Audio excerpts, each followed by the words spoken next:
we'll just wait another minute or two in case somebody else is. Yeah, Tom's checking outside real quick. Okay, good. I know one of them is coming. Yeah, Syracuse.com. Okay. That's me. That's you. Okay. There we go. Okay, maybe you didn't know that. Okay. Oh, we wait till noon. Yeah, that's Yeah. my thinking. I'm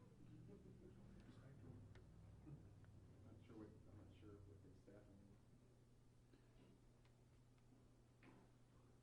I just ordered like a bunch of pizzas for here, so that way when your people are cycling in, if they gotta use the restrooms or something, they can grab something to eat too, so.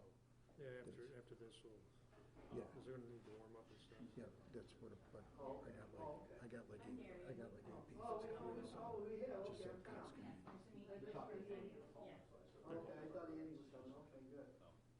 So we got, what do we got? We got Ryan and COI Central. COA Central, okay? Good. No, we're just waiting till noon. Yep.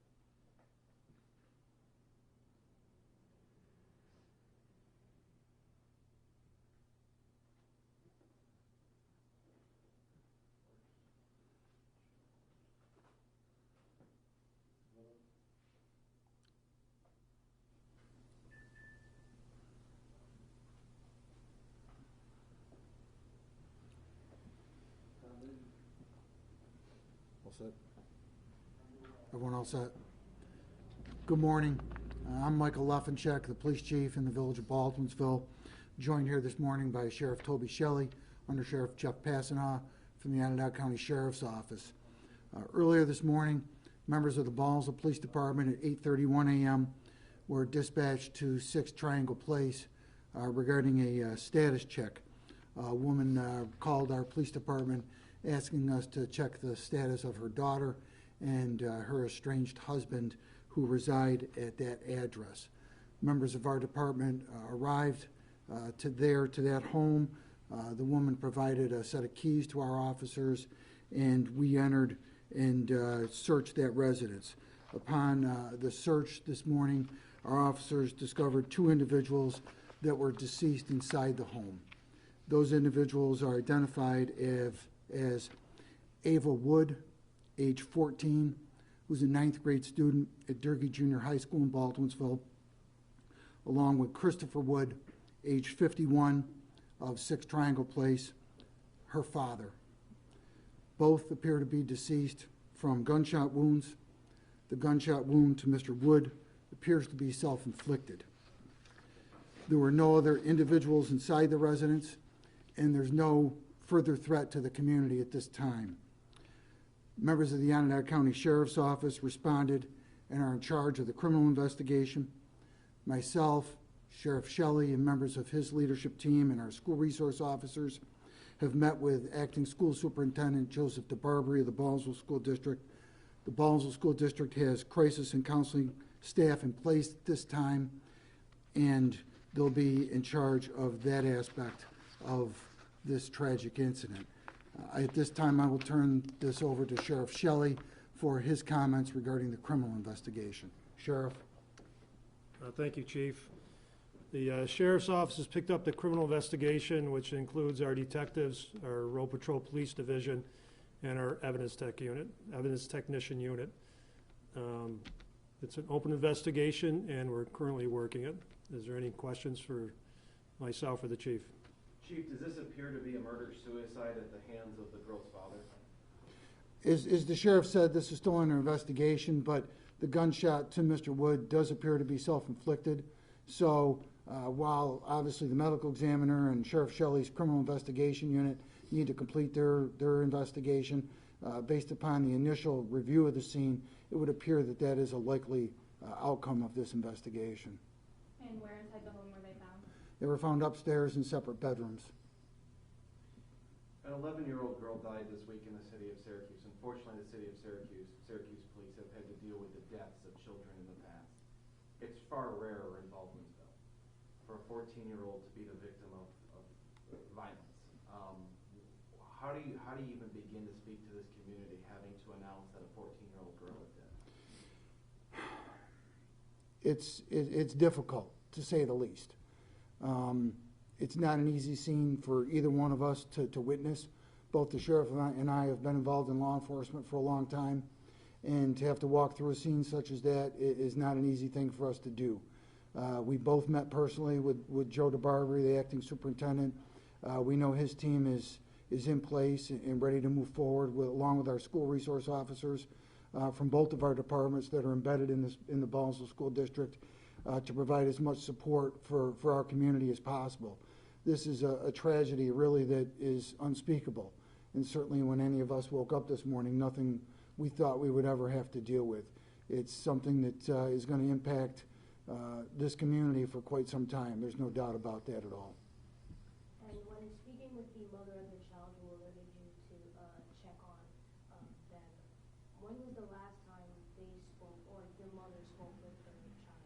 That's still under investigation. We're still trying to piece together an accurate timeline as to when everything occurred and when the last communication, what form that was, whether speaking in person, on the phone, or via text messaging.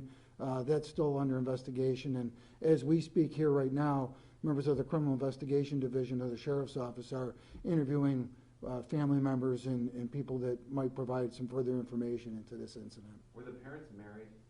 I believe they were married, but they were living separately at this time. And where was the girl residing? Both at split time?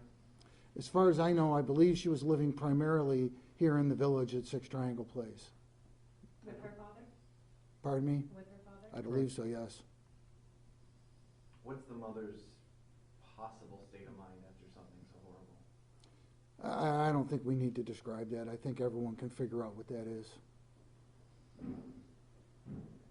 Any past incidents of domestic violence involving the father? Sheriff? There's two past incidents involving the mother and the father.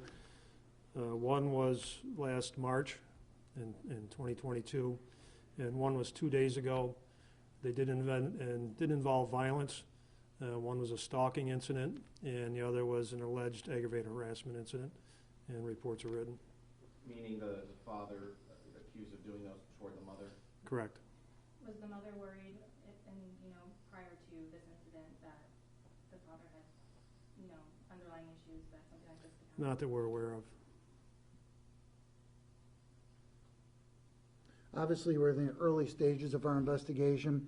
We wanted to hold this conference so the school could start their process of counseling students as well.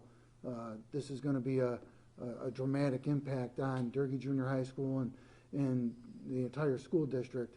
We're leading into a weekend. We're working cooperatively with Acting Superintendent DeBarbery and his team at the school, and we wanted this information disseminated as much as we could to share with the community as well as the school community that's going to be dramatically impacted by this. Was the father legally able to have a weapon in possession? As far as we know at this time, yes. Again, we're in the early stages of the investigation, but nothing would lead us to believe at this time that he wouldn't legally be able to possess a weapon. A handgun, legally possessed handgun? I don't know whether he has a pistol permit, and again, we're still conducting the investigation to determine what exactly weapon was utilized. Okay, so you're not sure of the weapon at this moment? We're aware of the weapon. We're not aware of whether or not he had a pistol permit. We haven't looked at that. But the weapon appears to have been legally in his possession. Appears to be. Do you know what kind of gun it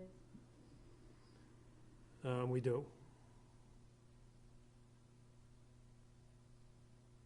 Any past reports of him being suicidal or mental health? None that we're aware of. We've had no contact with him other than an accident investigation from our department several years ago. So our department has not had any contact with that family or that residence. But the two domestic related things are handled by your office? Correct. And you mean accident as in car accident? Yes. What do we know about this little girl as a person? Talking to the school superintendent, she was involved in athletics at the school and appears to be a very involved and just a wonderful young person. And this is just a tragedy of unspeakable means that's going to impact our community, to have a young girl, age 14, whose life is cut short and not be able to experience growing up in college and all those types of things that we all look forward to for ourselves and our children. And this is just a real tragedy for our Baldwinsville community. Is there anything the public can do to help the investigation? If anyone's aware of any information, I'd ask them to contact the sheriff's office to provide that. That might help in the criminal investigation at this point in time. If anyone has any information that they're aware of, that would be the place for that information to go. You mentioned there was a domestic situation just 2 days ago.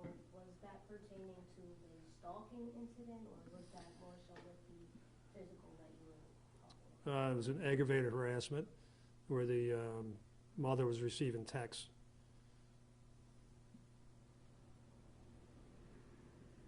Was there any kind of restraining order keeping the parents apart if they're stalking with? None. No. Can you say the name of the high school? Sure, Durgee, D-U-R-G-E-E, Durgee Junior High School in Baldwinsville, yes.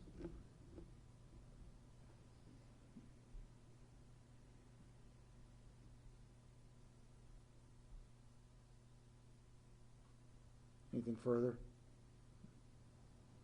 Appreciate everyone coming Yeah, today. thank you. Sorry to spring this on you short notice, and obviously working in cooperation with the school district.